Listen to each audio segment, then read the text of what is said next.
Student, मैं कीर्ति Paroha 12th biology की class में आपका बहुत स्वागत करती हूँ। और बच्चों, अभी इसके प्रीवियस वीडियो में हमने विकास एवोल्यूशन पार्ट 1 को समझा था। अब हम समझेंगे एवोल्यूशन पार्ट 2। देखते हैं, इंग्लैंड का एक उदाहरण है श्वेत पंख वाले तथा गहरे वर्ण वाले शलभों की संख्या में भारी अनुपातिक परिवर्तन का जो संबंध है वो औद्योगिकीकरण से जुड़ा पाया। ये एक बहुत महत्वपूर्ण घटना है जो आपको ध्यान रखना है। औद्योगिकीकरण से पूर्व शलभों के निवास स्थान वाले पेड़ों पर लाइकेन उगने के कारण बैकग्राउंड कैसा था? सफेद था, जिससे श्वेत पंखी शलभों की रक्षा उनके शिकारियों से होती थी तथा गहरे वर्ण वाले शलभ शिकारियों द्वारा आसानी से पकड़े जाते थे। अतः श्वेत पंखी शलभों का अनुपात काफी अधिक था, परंतु सघन औद्योगिकीकरण के कारण धुआं और कालिख के कारण पेड़ों के छाल काले पड़ने लगे तथा उन पर उगे लाइकेन भी समाप्त होने लगे, जिससे बैकग्राउंड गहरे या काले रंग का हो गया। अब क्या हुआ? पहले क्या था कि बैकग्राउंड कैसा था? लाइकेन के कारण व्हाइट कलर का था, तो शलभ जो थे वो भी कैसे थे? व्हाइट कलर के होते थे। अब बहुत ज्यादा इंडस्ट्रियलाइजेशन हुआ तो वहां पर धूल धुआं के कारण पेड़ छाल काले पड़ने लगे, लाइकेन भी समाप्त हो गए, तो बैकग्राउंड गहरे या काले रंग का हो गया।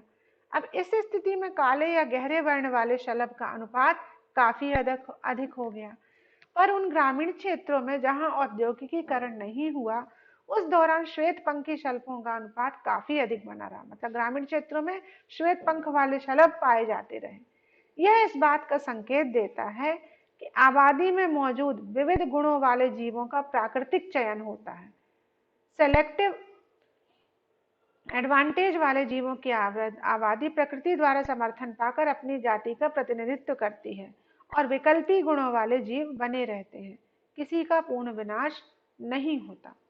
इसी प्रकार शाकनाशकों, कीटनाशकों एवं एंटीबायोटिक के प्रयोग के फलस्वरूप कम समयावधि में प्रतिरोधक जीवों का चयन भी मानवोद्भवी क्रियाओं द्वारा विकास का एक उदाहरण है।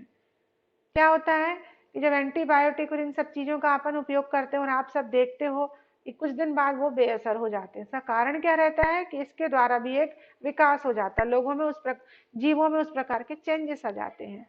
यह बताता है कि विकास एक प्रसंभाव्य प्रक्रम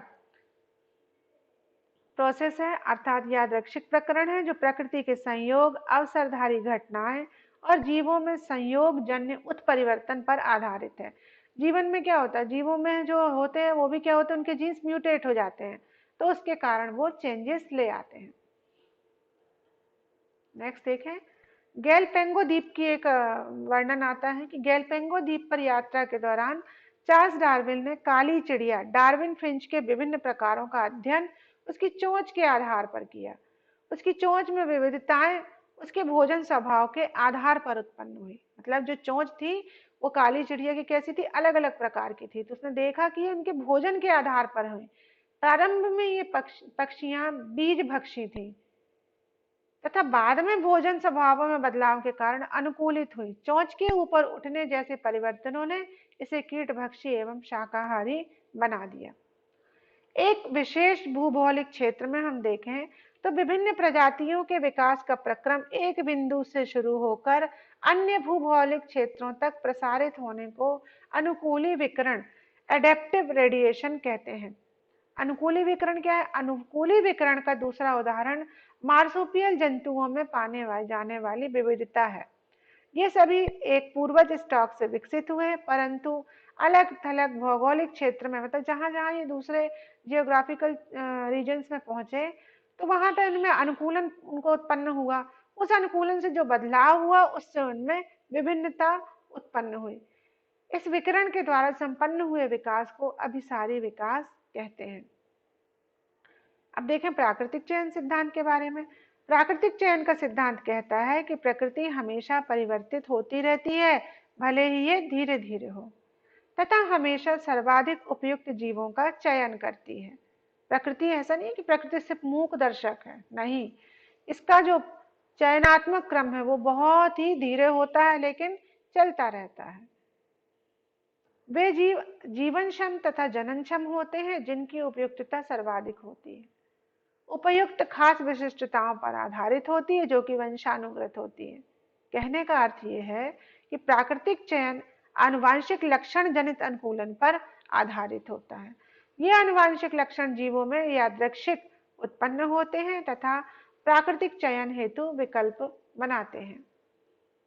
अब यहाँ पर देखें लैमार्कवाद का। लैमार्कवाद का भी इसमें बहुत रोल है, जैसे डार्विन का था उसी प्रकार से लैमार्किज्म।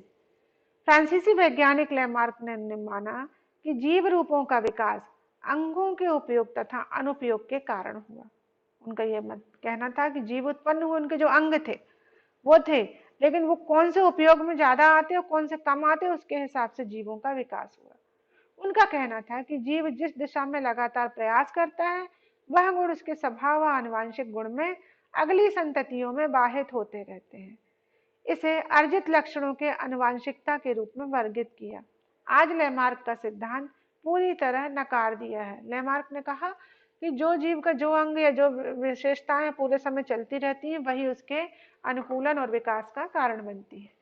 डार्विन का मत था कि विविधताएं जो कि वंशानुगत होती हैं कुछ चयनित सदस्यों को औरों की अपेक्षा अधिक उपयुक्त संसाधनों की उपयोगिता बेहतर तरीके से करने में सक्षम बनाती हैं, अर्थात जीव पर्यावरण से बेहतर अनुकूलन करते हैं।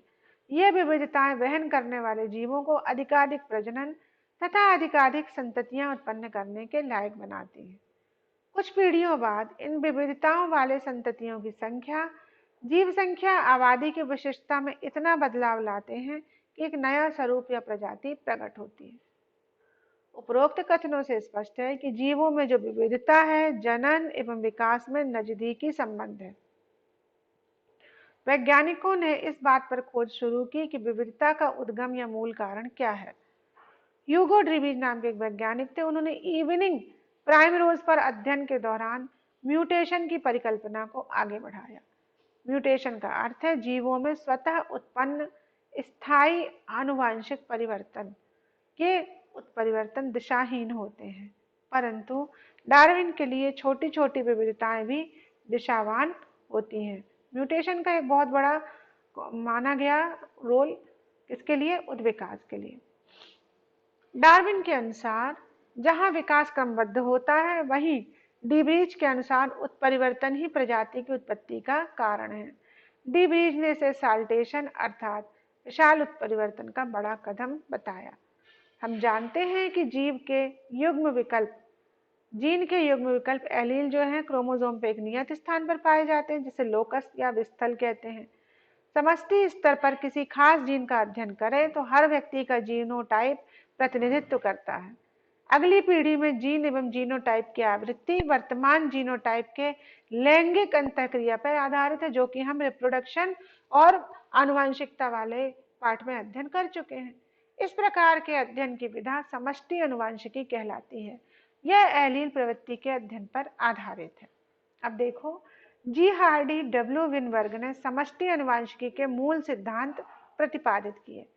हार्डी विनबर्ग सिद्धांत आदर्श आबाद की कल्पना पर आधारित है। इस सिद्धांत के अनुसार एलील आवृत्ति एवं जीनोटाइप आवृत्ति पीढ़ी दर पीढ़ी स्थिर रहते हैं, पर शर्त क्या है? पहला, सभी प्रकार के जीनोटाइप के व्यष्टियों की जीवन क्षमता एवं प्रजननी सफलता समान हो तथा कोई चयन उसे प्रभावित ना कर रहा हो। दूसरा, कोई नया एलील म्यूटेशन द्वारा ना जोड़ा जाता, मतलब कोई भी उत्परिवर्तन उसमें ना आए। तीसरा, आबादी बहुत ही बड़ी हो जिसमें सैंपलिंग गलती के बराबर ना हो। चौथा, व्यष्टियों के बीच यादृच्छिक प्रजनन हो। पांचवा, व्यष्टियों का स्थायी प्रवास ना हो। हार्डी विनबर्ग सिद्धांत आनुवांशिक संतुलन को दर्शाता है। यदि उपरोक्त शर्तों को कोई आबादी पूरी तरह पालन करती है तो उसमें कोई विकास नहीं होगा। लेकिन क्या यह संभव है? हो ही नहीं सकता। एक जीन से संबंधित एलीलों का आवृत्ति योग 1 होता है। यदि किसी जीन के 2 एलील ए कैपिटल ए तथा स्मॉल ए हो तथा आबादी में उनकी आवृत्ति क्रमशः पी एवं क्यू हो तो उनके जीनोटाइप क्या हो जाएंगे? कैपिटल ए या कैपिटल ए या स्मॉल ए और स्मॉल ए, जो कि हम कर चुके हैं। तो ए जीनोटाइप की आवृत्ति Q P, A small a genotype की आवृत्ति 2p क्यू, ए जीनोटाइप की आवृत्ति क्यू होंगी तथा p प्लस क्यू बराबर 1 होगा। ये किसने कहा? हार्डी-विनबर्ग सिद्धांत के अनुसार। जीनोटाइप का योग भी 1 होगा, अर्थात P+2PQ+Q 1% D1, जो कि P+Q के द्विपद अभिव्यक्त को पीढ़ियों के बीच नापी गई आवृत्तियों में तथा अपेक्षित आवृत्तियों में विचलन आता है तो उद्विकास दर्शाता है। इतना डिटेल में आपको नहीं है, फिर भी आप एक बार समझ लीजिए। ये सभी आंकड़े हार्डी-विनबर्ग सिद्धांत के आधार पर अपेक्षित हैं। यदि किसी आबादी के 2 गति की ओर इशारा करता है, आबादी की आनुवंशिक साम्यता में विचलन उद्विकास प्रवृत्ति का द्योतक है। आनुवंशिक साम्यता हार्डी-विनबर्ग साम्यता को प्रभावित करने वाले हैं जीन पलायन, आनुवंशिक विचलन, उत्परिवर्तन, आनुवंशिक पुनर्योग तथा प्राकृतिक वर्ण। ये सब किसको? हार्डी-विनबर्ग साम्यता को प्रभावित करते हैं। यदि कोई नया एलील या नया जीन समष्टि में जुड़ जाए तथा लगातार उसकी आवृत्ति पीढ़ी दर पीढ़ी एक खास दिशा में बढ़ जाए तो ऐसा समय आता है कि नई समष्टि अपने मूल समष्टि से एकदम भिन्न दिखने लगती है तथा एक नई समष्टि या आबादी या प्रजाति का आविर्भाव यानी उत्पत्ति हो जाती है। किसी नए एलील के आने से हो सकता है कि नई आबादी या नई प्रकार की प्रजाति का जन्म हो जाए।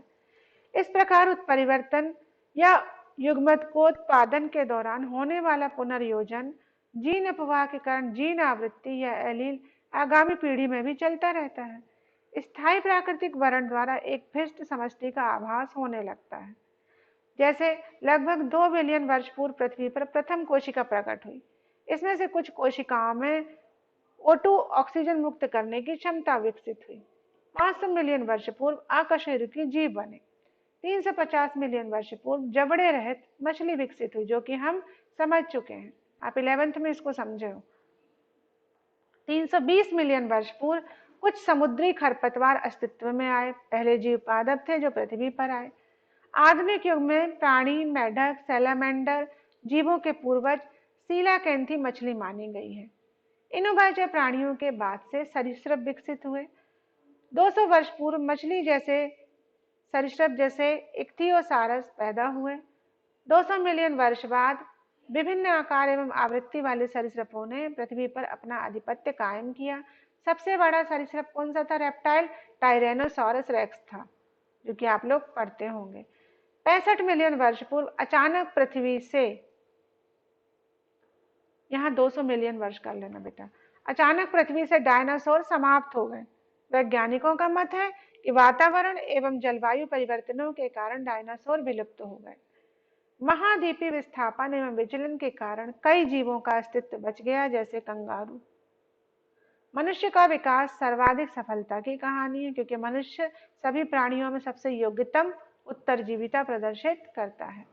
डार्विन ने अपनी पुस्तक डिसेंट ऑफ मैन 1871 द्वारा यह बताया कि केवल वानर, विशेषकर मानवाकार ही मनुष्य के पूर्वजों के समीप आ सकते हैं, परंतु मानवाकार कपियों एवं मनुष्य के विकास के बीच एक बड़ी खाई है, जिसे लुप्त जीवाश्मकों की खोज करके ही कम कर सकते हैं।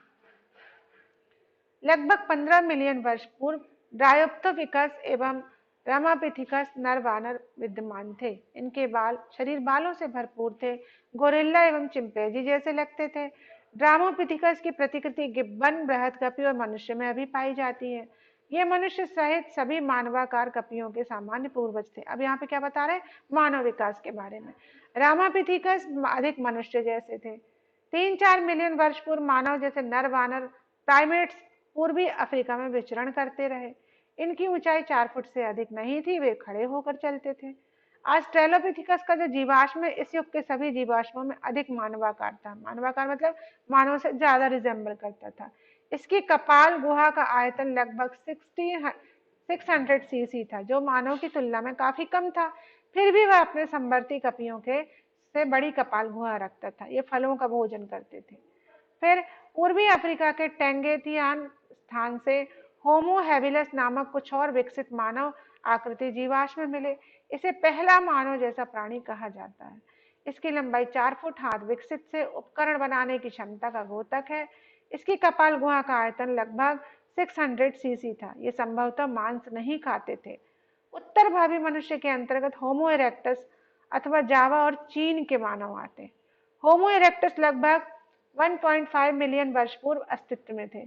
इनका मस्तिष्क, अब देखिए मस्तिष्क का गुहा का आयतन बढ़ गया, अब 600 से कितना हो गया, 900 सीसी हो गया। ये संभवतः मांस खाते थे। होमो इरेक्टस के बाद विकास दो शाखाओं में बढ़ गया। पहली शाखा निएंडरथल मानव में अंत हो गया, दूसरी शाखा क्रोमैग्नन मानव ही वर्तमान मानव तक पहुंच जाती है। इसको आधुनिक मानव कहा जाता है। ये लंबे, सुडौल, सुदृढ़ और बुद्धिमान थे। निएंडरथल मानव की कपाल गुहा 1400 सीसी थी। ये 1 लाख से 40,000 वर्ष पूर्व लगभग पूर्वी मध्य एशियाई देशों में रहते थे। ये अपने शरीर की रक्षा के लिए खालों का इस्तेमाल करते थे। होमोसेपियंस अफ्रीका में विकसित हुए, धीरे धीरे विभिन्न महाद्वीपों में पहुंचे। लगभग 175,000 से 10,000 वर्ष के दौरान हिमयुग में आधुनिक युगीन मानव पैदा हुआ। प्रागैतिहासिक गुफा चित्रों की रचना लगभग 18,000 वर्ष पूर्व हुई। कृषि कार्य लगभग 10,000 वर्ष पहले शुरू हुए और मानव बस्तियां बनना शुरू हुई। तो इस प्रकार से मानव के विकास को हमने समझा। नेक्स्ट वीडियो में हम इससे रिलेटेड क्वेश्चन आंसर करेंगे। थैंक यू बच्चों।